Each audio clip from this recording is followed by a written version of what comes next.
opportunity.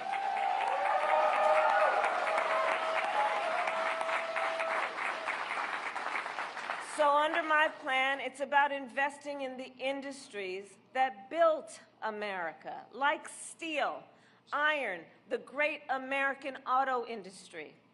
And we will ensure that the next generation of breakthroughs, from advanced batteries to electric vehicles, are not just invented, but built right here in America by American union workers.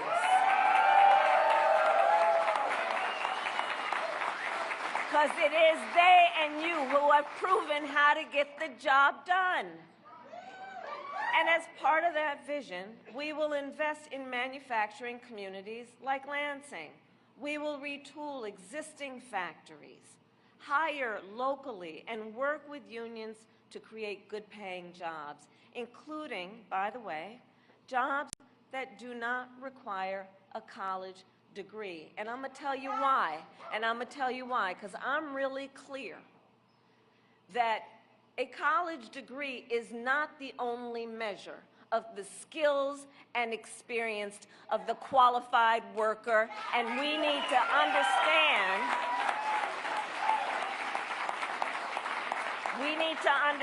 that. In fact, it is my pledge that as president, I'm going to do a critical assessment of federal jobs to look at those that don't require a college degree, so we can start talking about good jobs based on the skill and experience of the worker and not random measures of who can do what.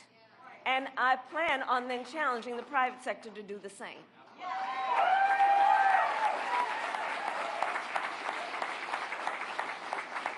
And we will, importantly, protect the pensions of union workers and retirees. Again, it's about the dignity of work, which includes the dignity of retirement.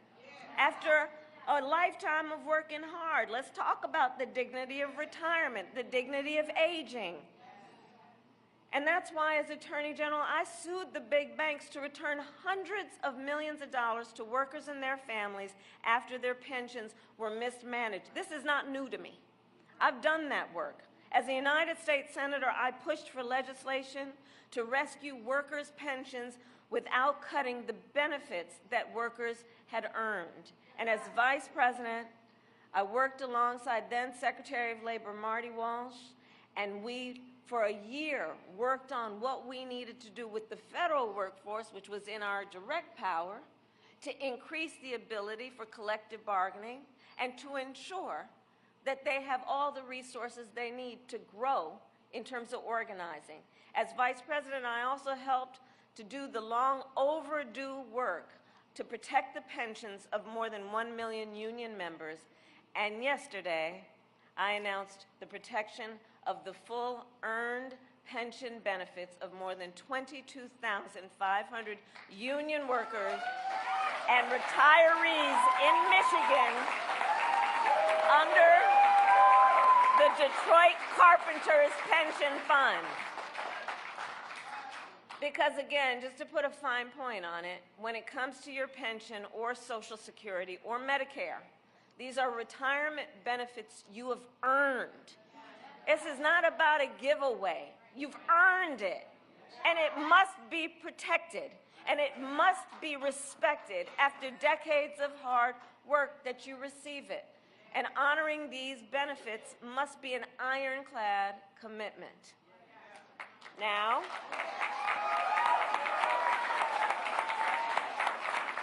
let's talk about, you know, the guy on the other side. Let's talk about Donald Trump for a minute, shall we?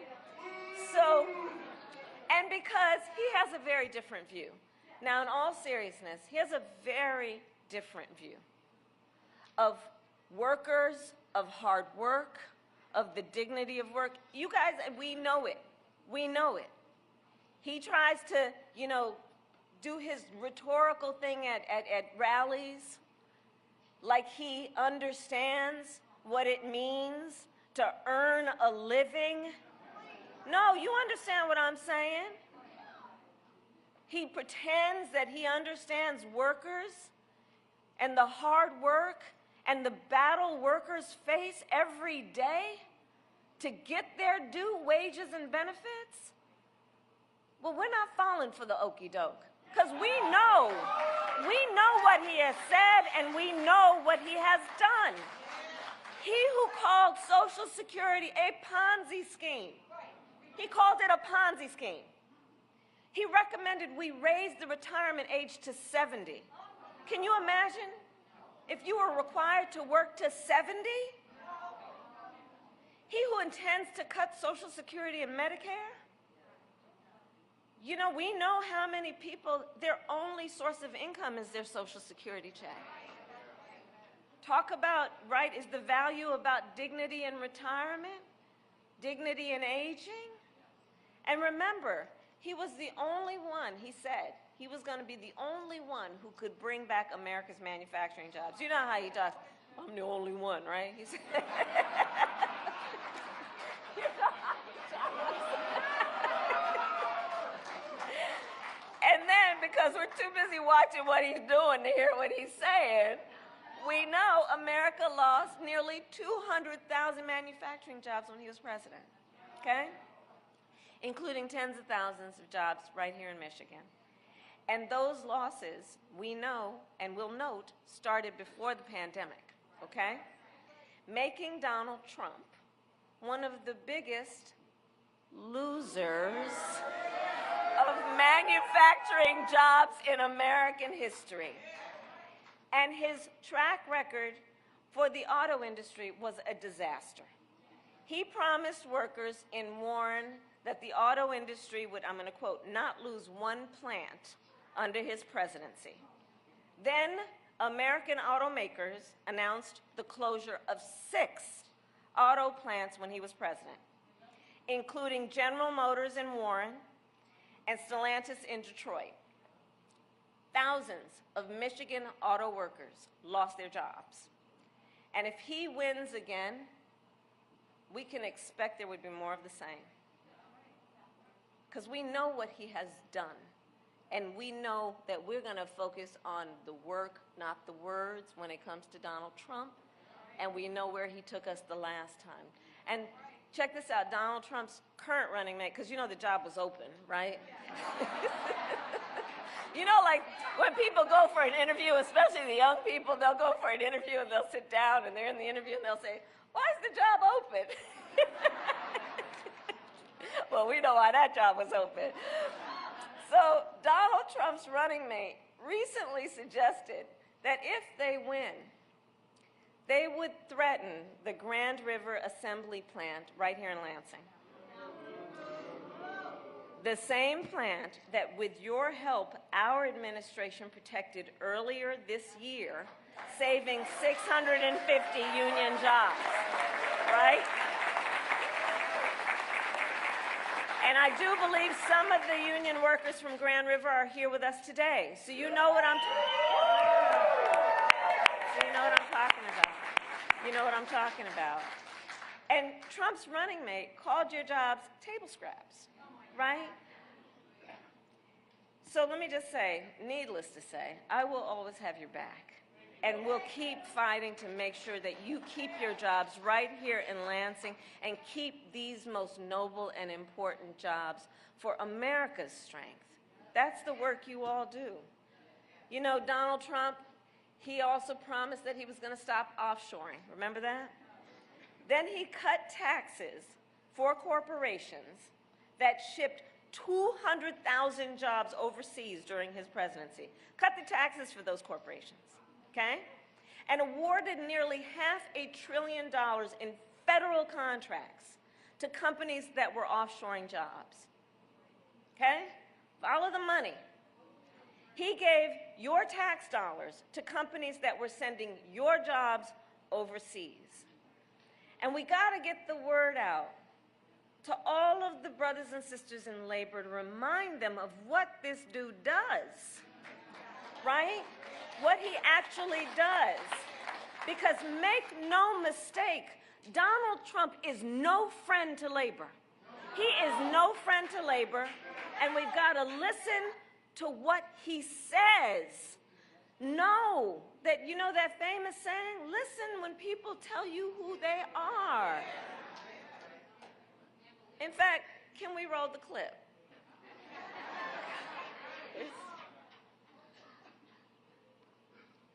Let's see. There we go. I used to hate to pay overtime.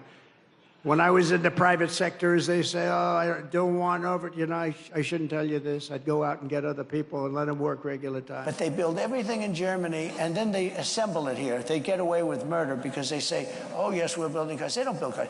They take them out of a box and they assemble them. We could have our child do it. They go on strike and you say, that's okay, you're all gone. You're all gone. The United Auto Workers ought to be ashamed for allowing this to happen. And the leader of the United Auto Workers should be fired immediately. Right? Right. Right. So, of course, that last bit, he was talking about Shawn Fain, who represents nearly 1 million active and retired auto workers. Okay? So that's about 1 million auto workers, active and retired. Donald Trump, listen to his words.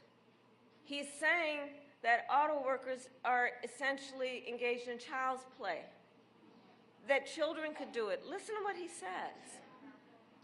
I'm telling you, he's got his club. And I'm going to tell you, union workers are not part of his club.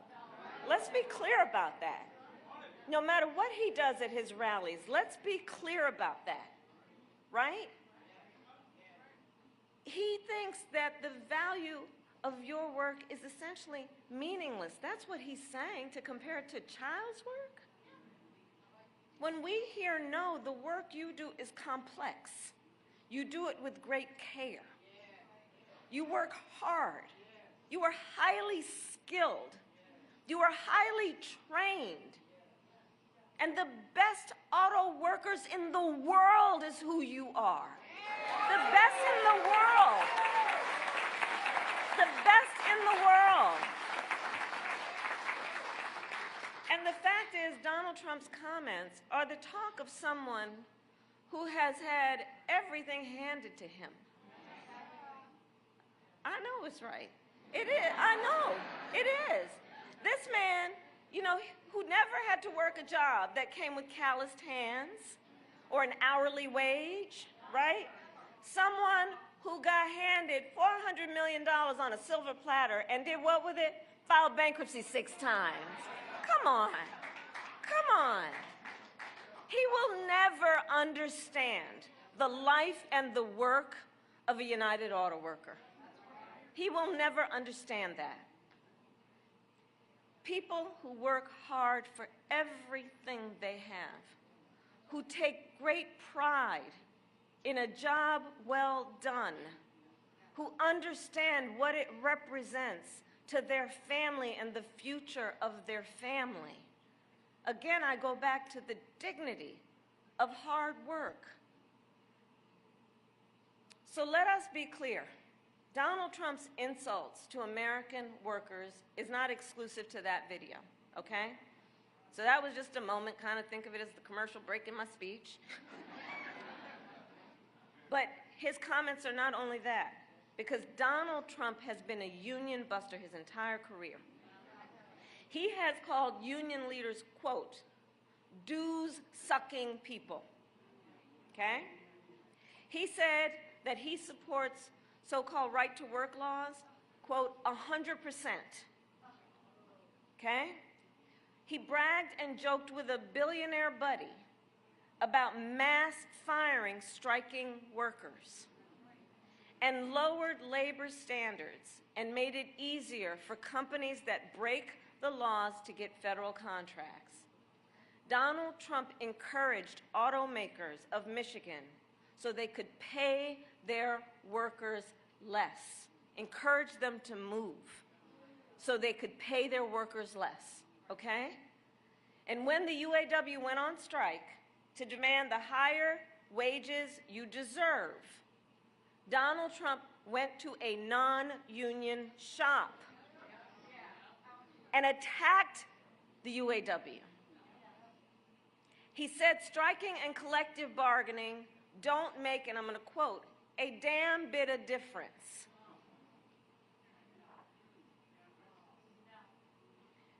So here's the bottom line. Donald Trump's track record is a disaster for working people.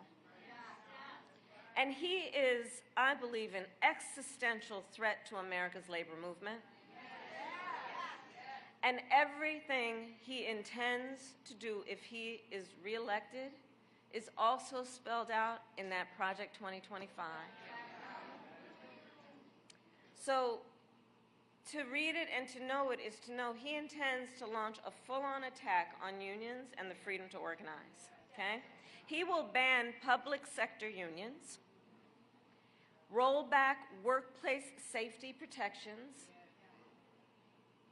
Read it when you have some time, Google it, everybody's watching. Look, he will make it easier for companies to deny overtime pay for workers and appoint a union buster to run the Department of Labor. Be sure of that. Be sure of that. So to all the friends here, I say what you already know. It's time to turn the page. Let's just turn the page. Turn the page.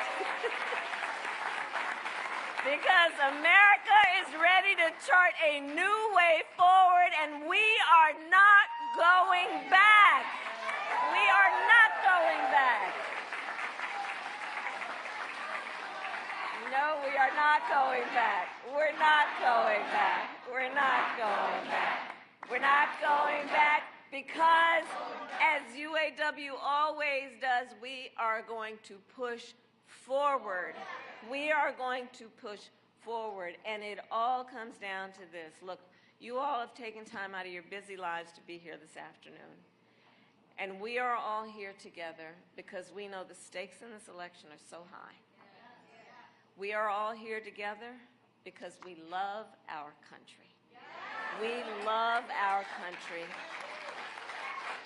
And I do believe it is one of the highest forms of patriotism, the expression of the love of our country, to fight for our ideals. And that's what this is about.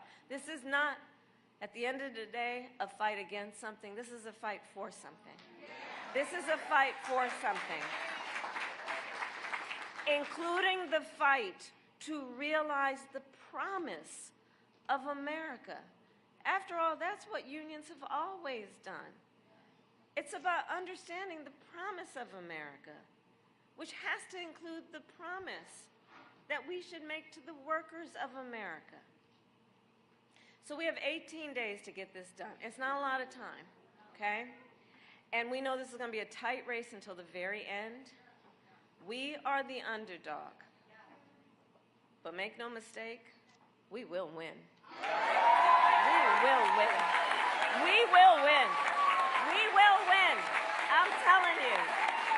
It's going to be hard work, but we like hard work. Hard work is good work. And ultimately, we will win because we know what we stand for. And when you know what you stand for, you know what to fight for, right? We stand for opportunity. We stand for dignity, and we stand for the future. And so I'll close by saying, and when we fight, we win. God bless you. God bless America.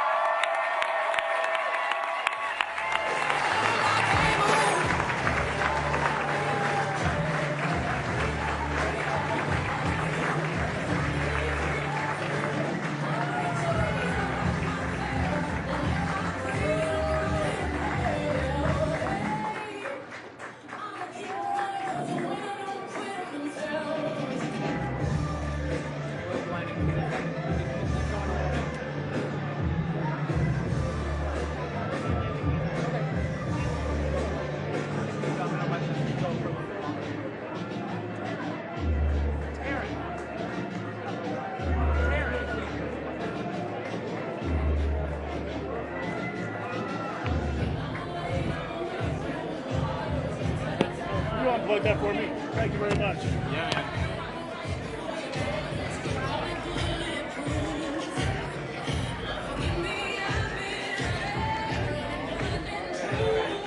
gotta work.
Yep.